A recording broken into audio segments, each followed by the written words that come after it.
నమస్తే, నా ఛానల్ పేరు ఉమారమ్మ వ్లాగ్స్. నేను ఇవాళ చేయబోతున్న రెసిపీ పచ్చి పులుసు. దీనికోసం 2 ఆనియన్స్ని చిన్న ముక్కలుగా చేసి పెట్టుకోవాలి. అలాగే 2 పచ్చిమిరపకాయ చీలికలు చేసి కొంచెం కొత్తిమీర, కరివేపాకును తీసుకోండి. తర్వాత ఒక ప్యాన్ పెట్టుకొని ఒక చిన్న కప్పు పల్లీలను వేసుకొని ఇక్కడ చూపిస్తున్న విధంగా ఫ్రై చేయండి.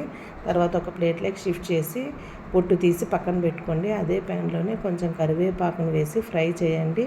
తర్వాత 2 స్పూన్స్ జీలకర్ర కూడా యాడ్ చేసి ఫ్రై చేసేయండి. తర్వాత స్టవ్ ఆఫ్ చేసి దీంట్లోకి ఒక 1/2 టీ స్పూన్ పసుపు, 1 స్పూన్ ధనియాల పొడి, మనకి ఎంత కారం కావాలంటే అంత కారం పొడిని యాడ్ చేసుకోండి. ఇక్కడ నేను 1 స్పూన్ యాడ్ చేస్తున్నానండి.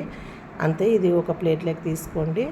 ఒక మిక్సీ జార్ని తీసుకొని ముందుగా మనం పొట్టు తీసుకున్న పల్లీలను ఇందులోకి యాడ్ చేసి ఒక చిన్న సైజు బెల్లపు ఉంటని 4 వెల్లుల్లి రెబ్బల్ని వేసి ముందుగా మనం కరివేపాకు ఎంచుకున్నాం కదండి, అది కూడా ఇందులోనే యాడ్ చేసి ఇక్కడ చూపిస్తున్న విధంగా ఫైన్గా మిక్సీ చేసి పక్కన పెట్టుకోండి ఈ పౌడర్ని.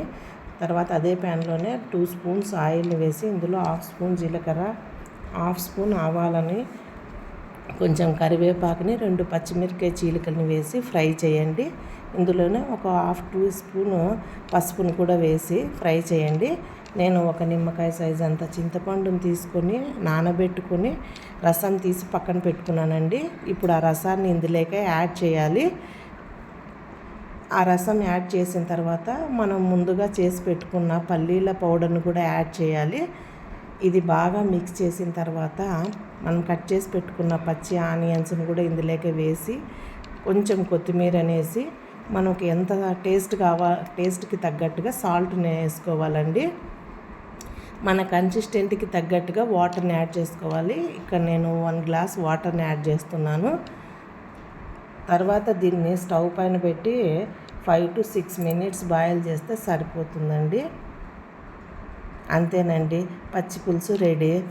ఇది రైస్లోకి చాలా బాగుంటుందండి. ఇలాంటి మరిన్ని రెసిపీస్ కావాలంటే నా కమెంట్ సెక్షన్లో తెలియజేయండి.